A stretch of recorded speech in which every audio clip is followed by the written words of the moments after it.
So we will abide by as much of the law as we can, but we will feel free to break it whenever necessary.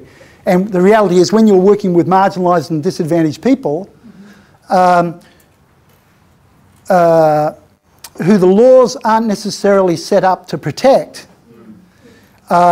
you often find yourself involved in illegal activity. But I believe that if we do anything illegal, we should be prepared to accept the consequences as a sign of respect for the authorities, and if necessary, go to jail, and there's always somebody in our community in jail. So, but that gives you the freedom to choose an ethical option. If you're free to live with what the consequences. Yeah. So, for example, we will maybe use the law to protect somebody like my daughter who is being stalked.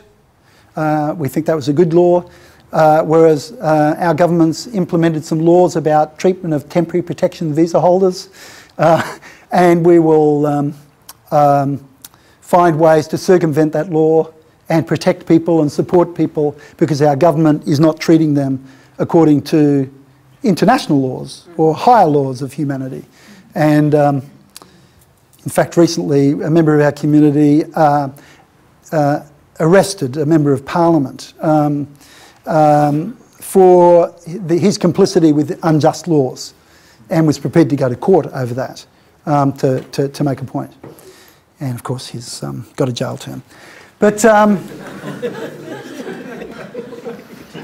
what kind of community do we want?